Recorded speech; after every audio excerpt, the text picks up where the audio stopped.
দিল্লির চোখে বাংলাদেশকে দেখে না যুক্তরাষ্ট্র।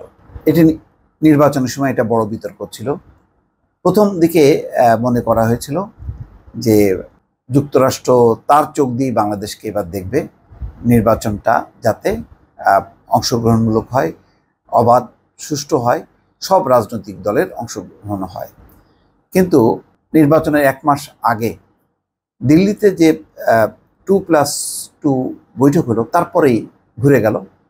তখন বলা হলো যে দক্ষিণ এশিয়ায় তাদের নির্ভরযোগ্য মিত্র হচ্ছে ভারত, অর্থাৎ ভারতের চোখ দিয়েই আবার সেই বাংলাদেশকে দেখা, এবং বাংলাদেশের নির্বাচনের ব্যাপারে যে চাপ ছিল হঠাৎ করেই সেটি চুপচাপ হয়ে গেল।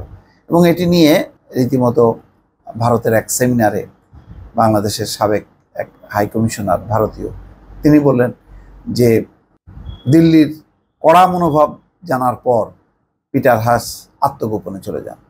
এটা নিয়েও অনেক বিতর্ক হয়েছে। তো এখন আবার সেই বক্তব্যটা সামনে এসছে একটা ব্রিফিংয়ে। এখানে খবরে বলা হচ্ছে, দিল্লির চোখে বাংলাদেশকে দেখে না যুক্তরাষ্ট্র, বরং দক্ষিণ এশিয়ার দেশ হিসেবে বাংলাদেশের সঙ্গে যুক্তরাষ্ট্রের সম্পর্কের ভিত্তি অভিন্ন মূল্যবোধ ও ভবিষ্যতের সম্ভাবনা। বৃহস্পতিবার সকালে মার্কিন দূতাবাসে আইপিএস নিয়ে এক ব্রিফিংয়ে এসব কথা বলেছেন দেশটির রাজনৈতিক ও IPS officer Maxwell Martin. Maxwell বলেন, দুই দেশের সম্পর্ক চীন, ভারত বা রাশিয়ার দ্বারা প্রভাবিত নয়। যুক্তরাষ্ট্র আশা করে না যে প্রতিটি দেশ তাদের মতো করেই চীন সম্পর্কে একই মূল্যায়ন করবে, আর চীনের সাথে সম্পর্ক নিয়ে মাথা ব্যথা নেই যুক্তরাষ্ট্রের। ব্রিফিংয়ে সাংবাদিকদের প্রশ্ন ছিল, বাংলাদেশ নিয়ে দেশটির নির্বাচনের আগে যে দৃষ্টিভঙ্গি ছিল তা কতটা পরিবর্তন হয়েছে, কোনো নিষেধাজ্ঞা আসতে পারে কিনা। তবে এসব নিয়ে মন্তব্য করার মতো অবস্থানে নেই বলে জানান তিনি। এরপর ম্যাক্স বলেন, নির্বাচনের পর সার্বিক বিষয়ে পর্যালোচনা করছে তার দেশ, সম্ভাব্য কাজের স্থানগুলো নিয়ে কাজ করছে।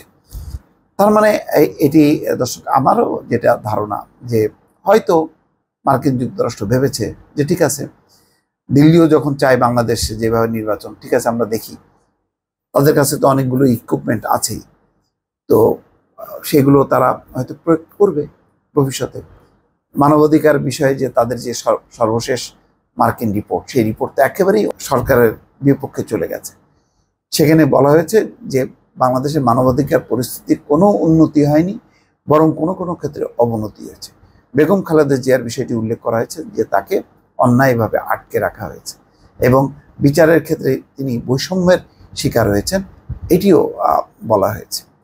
তারপরে অন্যান্য দমন, পীড়ন, গ্রেপ্তার এবং রাজনৈতিক অধিকার সংকুচিত হওয়া নানান ঘটনা তারা একেবারে বিস্তারিতভাবে এনেছে।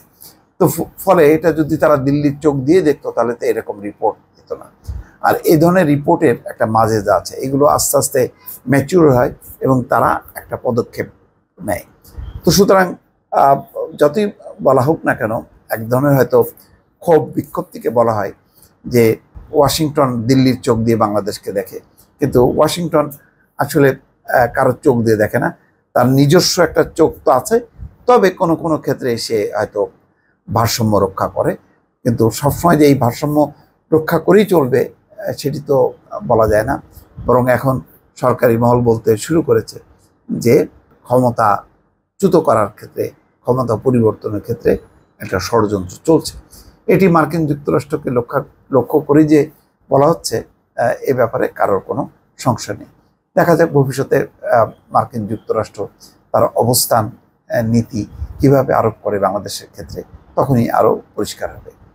ভালো থাকবেন, আল্লাহ হাফেজ।